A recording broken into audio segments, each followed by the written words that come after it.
अब हम देखना चाह रहे हैं नेट फोर्स। नेट फोर्स क्या होता है? when the multiple forces acting on a body, multiple forces नहीं, अगर यहाँ पे सिंगल भी होगा या फिर कोई एक फोर्स भी होगा तो भी नेट फोर्स उसका वैलिड रहता है। acting on a body, they can be resolved into a component known as net force acting on an object. net force decide the direction of a motion.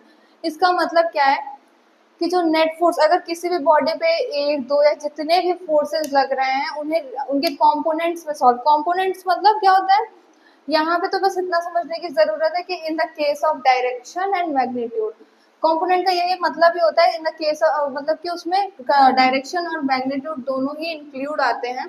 पहले अगर देखा जाए तो इसका मतलब ये होता है कि अगर किसी भी ऑब्जेक्ट पर कई सारे फोर्सेस लग रहे हैं, मल्टीपल फोर्सेस लग रहे हैं, अगर सिंगल लग रहे हैं पहले उसका केस बता देते हैं। तो ये बहुत वो बेसिक सी बात है कि अगर 5 न्यूटन का किसी एक पर्टिकुलर डायरेक्शन में फोर्स लग रहा है तो क्या होगा कि वो उसी डायरेक्शन में मूव करेगा। लेकिन अगर उसमें कई सारे अलग अलग डायरेक्शन से और कई सारे अलग अलग मैग्नीट्यूड से फोर्सेस अप्लाई किए जा रहे हैं तो वो किस डायरेक्शन में मूव करेगा, उसका टोटल और कितने मैग्नीट्यूड से मूव करेगा, इट्स मीन कि कितने फोर्स की वैल्यू क्या होगी, जिस फोर्स की वैल्यू से वो क्या कर रहा है, मूवमेंट कर रहा है या फिर क्या कर रहा है या फिर अपना स्पीड इंक्रीज कर रहा है।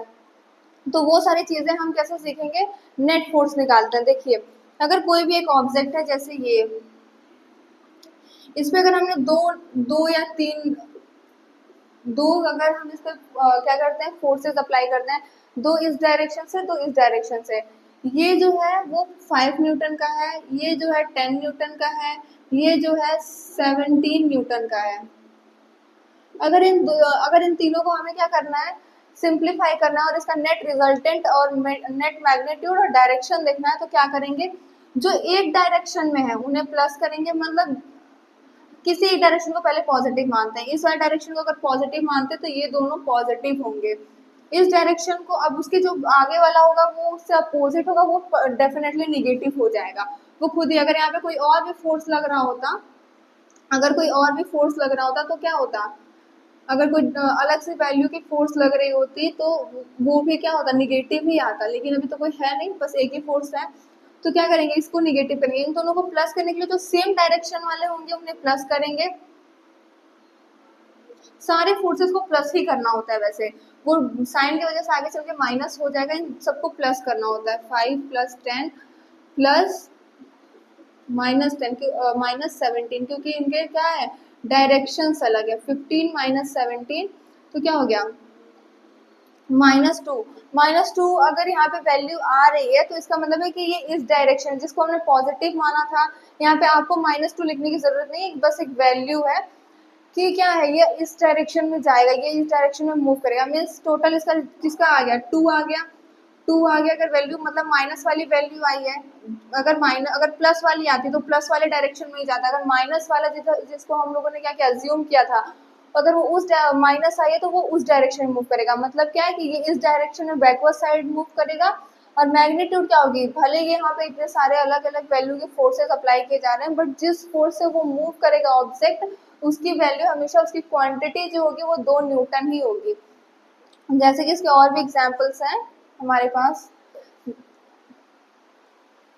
जैसे कि एक ये ऑब्जेक्ट है, इस ऑब्जेक्ट में क्या हो रहा है कि अलग अलग डायरेक्शंस में अगर कोई एक ऑब्जेक्ट को बांध के दो अलग अलग डायरेक्शंस में खींचा जा रहा है, जैसे ये 17 है तो मान लेते हैं इसको ही पॉजिटिव मानते हैं। 10, तो इन सबको क्या करना होता है, प्लस करना होता है। 10 + 10, ये क्या है, अलग डायरेक्शन में है तो यहाँ पे माइनस होगा, प्लस -17 क्या आ जाएगा, 20 - 17 3 न्यूटन। मतलब ये जिसका जो मैग्नीट्यूड आएगा वो 3 न्यूटन रहेगा। ये क्या है, पॉजिटिव वाले डायरेक्शन में है, मतलब इसको हमने पॉजिटिव अज्यूम किया था, इसको पॉजिटिव साइड लिया था, इसको निगेटिव साइड लिया था, तो ये पॉजिटिव वाले डायरेक्शन में ही मूव करेगी। यानी 3 न्यूटन के फोर्स के साथ ये इसका जो डायरेक्शन होगा वो पॉजिटिव वाली साइड, यानी ये जो 10 न्यूटन के 2 फोर्सेस लग रहे हैं उसके साइड होगा। अगर कोई और ले लें, जैसे कि नेट फोर्स अगर ये 10 न्यूटन का है और ये भी 10 न्यूटन का है, तो यहाँ पे क्या होगा, यहाँ पे कैंसिल हो जाएगा, 10 + -10 क्या हो गया, 0 हो गया। ये क्या हो गया, बैलेंस्ड फोर्स का केस हो गया, मतलब ये कहीं भी मूवमेंट करेगा ही नहीं। आपने नॉर्मल एक गेम देखा होगा, tug of war. Tug of war इसी पे बेस करता है कि अगर हम दो अलग अलग टीम्स के बीच में क्या करते हैं, एक वॉर करते हैं, और बीच में उनके पास क्या होती है, एक थ्रेड होती है या एक रस्सी होती है, रोप होती है, उसमें वो लोग अलग अलग तरीके से क्या करते हैं, अपने अपने डायरेक्शंस में खींचते हैं दोनों अलग, तब तक कोई भी विनर नहीं होता जब तक वो दोनों इक्वल अमाउंट ऑफ फोर्सेस लगा रहे हो।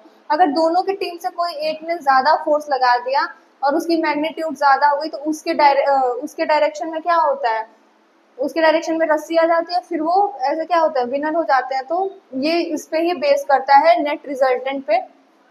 फिर अगर इसका और एग्जांपल देखेंगे, ये भी इसी डायरेक्शन में है, ये भी इसी डायरेक्शन में है, 10 + 5, तो क्या दोनों सेम डायरेक्शन में ही फोर्स अप्लाई किए जा रहे हैं, जैसे किसी चीज को खींचा जा रहा है, जैसे किसी चीज को ढकेला जा रहा है, तो दोनों एक डायरेक्शन में हो रहा है, तो यहाँ पे प्लस होगा, तो ये 15 न्यूटन हो जाएगा। ऐसे निकालते हैं रिजल्टेंट, और इसको